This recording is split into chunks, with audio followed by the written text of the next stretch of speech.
Hello students. Agriculture students के लिए एक बहुत ही बढ़िया नोटिफिकेशन आ चुका है, क्योंकि बहुत सारे स्टूडेंट्स को इंतजार था कि अभी तक कोई वैकेंसीज क्यों नहीं आई। ठीक है ना। आईपीपीएस सीएफओ की तो फिक्स ही है कि वो उसका 12 पहले तो ऐसा था कि दिसंबर के अंदर उसका प्री होता था, लेकिन इस बार जो है नवंबर में उसका प्री हो जाएगा। लेकिन उसके अलावा अपने को कोई वैकेंसीज नहीं दिख रही थी। तभी अपने को एक नोटिफिकेशन आ चुका है कॉटन कॉर्पोरेशन ऑफ इंडिया का, सीसीआई का। इसकी कंप्लीट नोटिफिकेशन के बारे में आज अपनी बात करेंगे। क्या क्या एलिजिबिलिटी क्राइटेरिया रहेगा, कौन कौन सी पोस्ट के लिए आप अप्लाई कर सकते हैं, क्योंकि बहुत सारे पोस्ट आई है इसके अंदर। ठीक है ना। एजुकेशन क्वालिफिकेशन क्या रहेगी, ठीक है, और जो है इसकी फॉर्म फीस वगैरह, एज लिमिट और एग्जाम पैटर्न के बारे में कंप्लीट अपने इस जो है वीडियो के अंदर बात करेंगे। आज माइक खराब हो गया है, लेकिन वीडियो बनाना ये बहुत ज़रूरी था। जो लेक्चर वाली क्लासेज है उनके अंदर चल जाता है, क्योंकि पिछले 5-7 दिनों से मैं लेक्चर रिकॉर्ड नहीं कर पा रहा हूँ। ठीक है ना। तो कभी माइक चल जाता है, फिर बीच में बंद हो जाता है। अभी ऐसा ही हुआ था, मैं वीडियो बना रहा था लेकिन वो माइक जो है बीच में अंदर उसके अंदर चढ़ चढ़ के आवाज़ आने लगी, तो मैंने सोचा एक बार सीधे ही बना देते हैं, तो थोड़े से एडजस्ट कर लेना।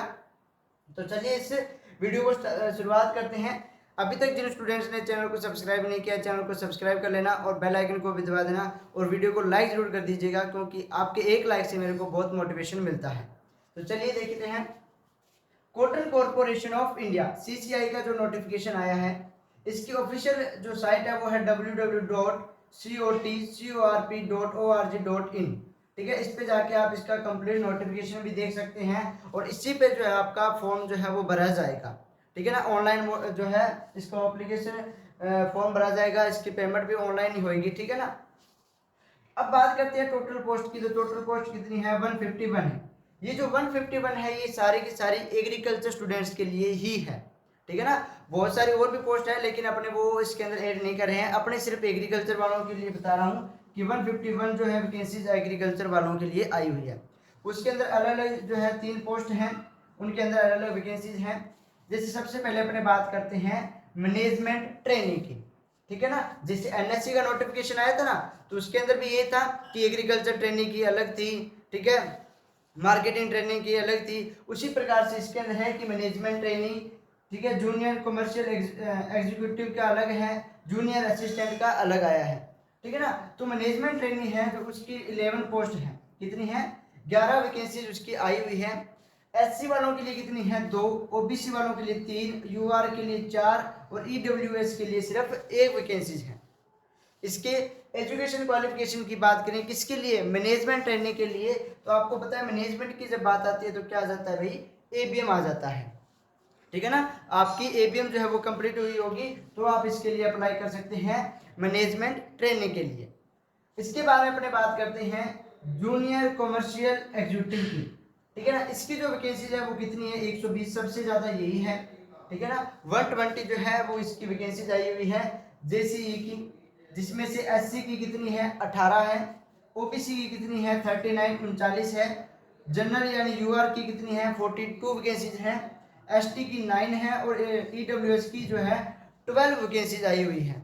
इसकी जूनियर कमर्शियल एग्जीक्यूटिव की। ठीक है ना। एजुकेशन क्वालिफिकेशन की बात करें तो आपकी बीएससी एग्रीकल्चर, मतलब एग्रीकल्चर बीएससी जिन्होंने कर रखी है वो इसके लिए अप्लाई कर सकते हैं। इसके अंदर एमएससी वाला कोई सिस्टम नहीं है। आपने यदि बीएससी कर रखी है तो भी आप इसके लिए अप्लाई कर सकते हैं। तो आपकी जो बीएससी एग्रीकल्चर कंप्लीट हुई होनी चाहिए विद 50% मार्क्स। ओबीसी और जनरल वालों के लिए कितनी चाहिए? 50% मार्क्स। और जो एससी और एसटी कैटेगरी से आते हैं उनको जो है 40% मार्क्स जो है उनको, सॉरी, 45% मार्क्स से उनकी डिग्री कंप्लीट हुई होनी चाहिए। ठीक है ना। तो ये इसके अंदर दिया हुआ है। इसके बाद में अपने बात करते हैं जूनियर असिस्टेंट की। ठीक है ना। तो जूनियर असिस्टेंट है उसकी कितनी आई है भाई? 14 वैकेंसीज आई हुई है, जिसमें से 3 किसकी है? एससी की है। ओबीसी की 5 है। यूआर की 3 है। एससी की 1 है, और ईडब्ल्यूएस की कितनी है? 2 है। एक सेकेंड रुकिएगा। ठीक है। इसके बारे में अपने बात करते हैं एजुकेशन क्वालिफिकेशन की। तो बीएससी एग्रीकल्चर विद 50% मार्क्स, मतलब इसके अंदर भी जिन्होंने एग्रीकल्चर से बीएससी कर रखी है वो स्टूडेंट इसके लिए अप्लाई कर सकते हैं। एक इसके अंदर कुछ डाउट है मेरे को, क्योंकि यहाँ पे मेरे को अच्छे तरीके से याद है 20 पोस्ट थी। ठीक है ना। तभी 151 बनेगी। हाँ, यहाँ पे 20 पोस्ट है टोटल। ठीक है ना, 14 नहीं है, 20 पोस्ट रहेगी। सॉरी स्टूडेंट्स, यहाँ पे 20 ही पोस्ट है जैसा कि मैंने अभी आपको बताया था, ठीक है ना। तो एससी की कितनी है 4, ओबीसी की कितनी है 8, यूआर की कितनी है 3, एससी की भी 3 है, एसटी की भी 3 है और ईडब्ल्यूएस की भी 2 है। तभी तो मैंने बोला, क्योंकि यहाँ पे 40 क्या है अलग अलग जैसे पोस्ट दी हुई थी, 14 अलग दी हुई थी, 6 अलग दी हुई थी। तो मेरे को टोटल याद है कि 20 थी, तो मैंने वो 14 के हिसाब से लिख रखा था यहाँ पे, ठीक है ना। तो टोटल कितनी है 20 है, तभी तो 151 वैकेंसी बन रही है। तो देखिए, जो आपका मैनेजमेंट ट्रेनिंग है उसके लिए सिर्फ एबीएम वाले अप्लाई कर सकते हैं। बाकी इन दोनों के लिए जो है एग्रीकल्चर वाले जिन्होंने बीएससी कर रखी है एग्रीकल्चर से, वो स्टूडेंट इसके लिए अप्लाई कर सकते हैं। तो जिनकी बीएससी कंप्लीट हो चुकी है वो इसके लिए अप्लाई कर दीजिएगा। इसके जो ऑनलाइन एप्लीकेशन फॉर्म है वो 12/6/2024 से स्टार्ट हो जाएंगे, ठीक है। यानी आज से इसके फॉर्म जो है वो स्टार्ट हो जाएंगे और 2/7/2024 इसकी लास्ट डेट रहेगी, ठीक है ना। तो याद रख लेना, यानी आज से इसके 12 तारीख से फॉर्म स्टार्ट है और 2 तारीख तक जो है इसकी लास्ट डेट रहेगी। 2 तारीख तक आप इसके फॉर्म जो है वो फिलअप कर सकते हो, 2 जुलाई तक, ठीक है। एज लिमिट की बात करूं तो एज लिमिट जो है वो मिनिमम कितनी है 18 है और मैक्सिमम कितनी है 30 है। मतलब यदि आपकी उम्र जो है वो 18 से ज़्यादा है और 30 से कम है तो आप इसके लिए अप्लाई कर सकते हैं। जो एज रिलैक्सेशन मिलता है वो अलग है, ठीक है ना। जैसे ओबीसी को 3 साल का होता है, एससी एसटी को 5 साल का होता है या 10 साल का के अंदर, है ना। तो वो एज रिलैक्सेशन रहेगा, ठीक है ना।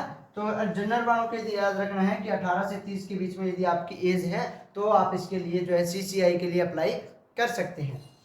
इसके बाद में अपने बात करें सैलरी की, तो जो मार्केटिंग ट्रेनिंग है उसकी जो है 30,000 से लेके 1,20,000 रुपये सैलरी है। जो जूनियर कमर्शियल एग्जीक्यूटिव की है उसकी 22,000 से लेके 90,000 पर मंथ और जूनियर असिस्टेंट की कितनी है 22,000 से लेके 90,000। मतलब इन दोनों की क्राइटेरिया भी सेम रहेगा और जो यहाँ पे सैलरी है वो भी सेम रहेगी, सिर्फ जो मार्केटिंग ट्रेनिंग वाली है उसकी ज़्यादा रहेगी, क्योंकि वैसा मार्केटिंग ट्रेनिंग जो है वो फिर आगे हो जाता है ना, क्योंकि बीएससी के बाद अपन ने एक डिग्री और कर ली है। यहाँ पे तो सिर्फ बीएससी बेस पे ले रहे हैं, तो यहाँ पर तो क्या होगी एबीएम एक अलग से और डिग्री होगी, ठीक है ना। तो इसीलिए उनको सैलरी भी तो ज़्यादा देनी पड़ेगी ना, वही बात है। एप्लीकेशन फीस की बात करें तो जनरल ईडब्ल्यूएस और ओबीसी वाले हैं उनके लिए आपके एप्लीकेशन फॉर्म फीस कितनी रखी गई है 1,500 रुपये रखी गई है। और जो एससी और एसटी वाले हैं उनको सिर्फ 500 रुपये देने हैं, ठीक है ना।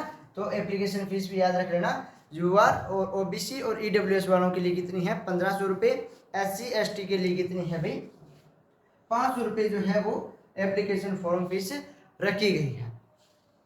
अभी तक यदि चैनल को सब्सक्राइब नहीं किया चैनल को सब्सक्राइब कर लेना और वीडियो को जरूर लाइक कीजिएगा, ठीक है ना।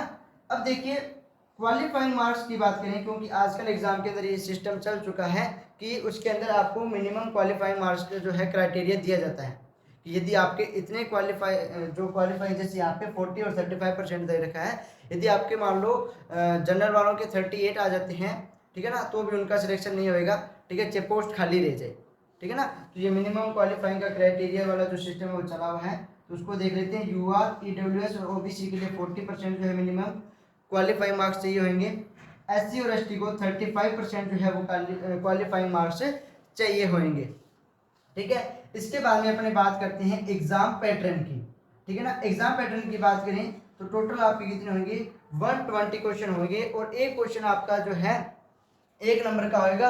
और एक चीज याद रख लेना, इसके अंदर नेगेटिव मार्किंग भी है। कितने नंबर की नेगेटिव मार्किंग है तो 1/4, ठीक है ना। मतलब 1 नंबर का एक क्वेश्चन है, ठीक है, तो 0.25 इसके जो है नेगेटिव मार्किंग रहेगी।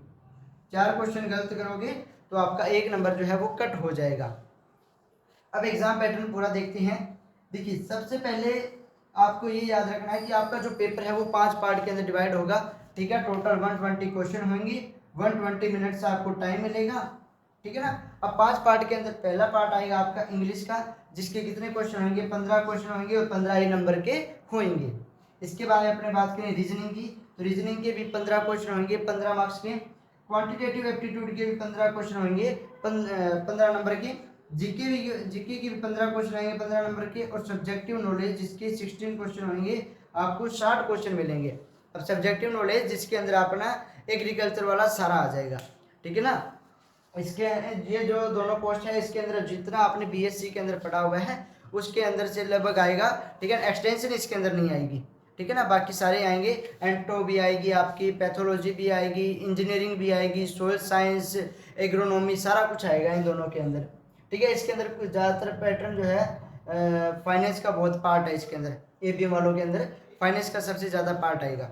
ठीक है ना, तो ये था। इसके बाद में अपने बात करते हैं, यदि आपको पूरे एग्जाम पैटर्न की देखना है तो इसके एग्जाम पैटर्न की भी अलग से एक वीडियो बनाऊंगा, जिसके अंदर बताऊंगा कि इंग्लिश के अंदर कौन कौन से टॉपिक हैं, रीजनिंग में कौन कौन से टॉपिक हैं, क्वांटिटेटिव एप्टीट्यूड के अंदर कौन कौन से, और जो अपना सब्जेक्टिव नॉलेज है उसके अंदर कौन कौन से टॉपिक जो है वो आपके एग्जाम के अंदर आएंगे।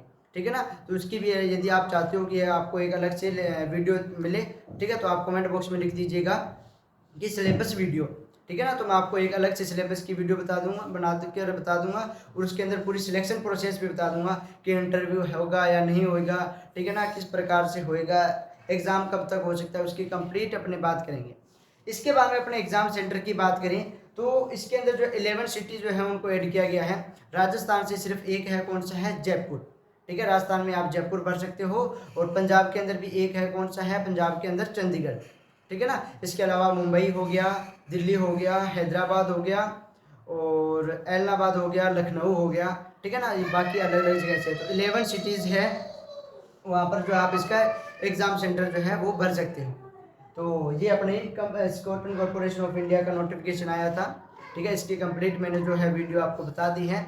एग्ज़ाम पैटर्न का मैंने बोल दिया कि यदि आप चाहते हो, एग्ज़ाम पैटर्न तो बता ही दिया। सिलेबस की बात करते हैं, तो सिलेबस के बारे में आपको यदि अलग से वीडियो चाहिए तो आप कमेंट बॉक्स में लिख दीजिएगा, और चैनल को ज़रूर सब्सक्राइब कीजिएगा। ठीक है ना, और तो चलिए इस वीडियो को समाप्त करते हैं बहुत ही बढ़िया मोटिवेशन लाइन के साथ, कि संघर्ष की राह पर जो चलता है वही संसार को बदलता है, जिसने रातों से जीती है जंग वही सुबह सूरज बनकर चमकता है। तो ऐसे ही मोटिवेटिव के साथ अपने इस वीडियो को स्टॉप करते हैं, और यदि आप चाहते हो एग्ज़ाम सिलेबस के बारे में वीडियो तो कमेंट बॉक्स में लिख दीजिएगा, चैनल को ज़रूर सब्सक्राइब कीजिएगा, और टेलीग्राम चैनल को भी ज्वाइन कर लीजिएगा। Thank you.